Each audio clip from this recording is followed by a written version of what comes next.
So if you have wood siding, the way you would know is that you have to paint it very frequently because it no longer holds paint properly.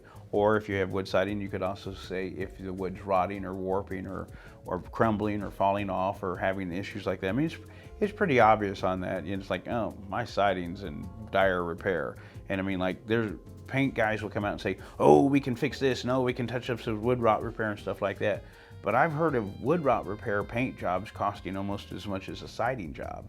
And it's like, you could have done something a lot more permanent than just paint and patch.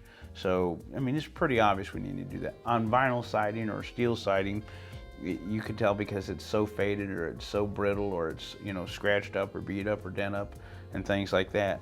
And nowadays we have such much higher end vinyl siding than they used to have.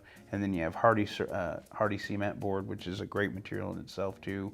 So you have various different things you can go back to. But to look at it, it's real easy. Vinyl siding gets chalky, it gets cracked, it fractures, it's brittle, it discolors, it warps. Wood siding rots, warps, discolors, won't hold paint. And metal siding, same thing, chalky. But the main thing with metal siding is it's usually dented up and dinged up so bad it's worse than a car door in a grocery store parking lot. There's a lot of companies out there that don't want to sell siding, they just want to sell a paint job and stuff like that because that's their bread and butter. They don't do siding regular, so they know how to make money on paint, and that's what they do. But I thought you were going to ask a different question is, do you see different grades of siding? And oh yeah, there's a lot of companies that sell cheap siding. And it's, I can't remember the name of the business, but it was, I can paint that car for $99. And it's like, yeah, I don't want to see that paint job. Well, it's the same thing with siding companies. There's a lot of siding companies knock on your door, tell you how they can do some fantastic cheap siding job and all that. And a line I learned a long time ago, and I totally believe, is all you get for less is less. So, I mean, yeah, beware of fly-by-night siding companies that are doing that type of stuff. You want to deal with somebody that's reputable, somebody that's been in business, and you want to make sure you're getting a high-end material and a high-end installation. And in home improvement, I know this sounds stupid to say, it should be obvious, but you can have the world's best material. If it's improperly installed, it's worthless.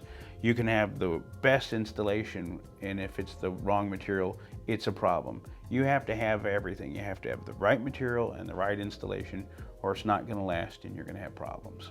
So I want all my representatives to know what they're talking about. I don't want them out there making up stuff on the go or misleading or inaccurately informing somebody, because that's an issue for both me and the customer down the road about, hey, they said this and they didn't do that, and it's, I don't want that problem. So besides the fact that most of my representatives have been with me for years and years and years, all of them have years and years and years of experience in this business and a lot of training. We do training regularly at Thermo King. I don't want them just going out and saying, hey, I think this does this, or it should do that, or something like that. That's not what I want them telling the homeowner, and that's not what the homeowner wants to hear. They want to know that they're dealing with somebody who knows what they're talking about, has experience in doing this, and is going to help lead them in the right direction. Because the last thing a homeowner wants to do is have a big home improvement project, spend a lot of money, and not be satisfied with the result. That's not good for me or them.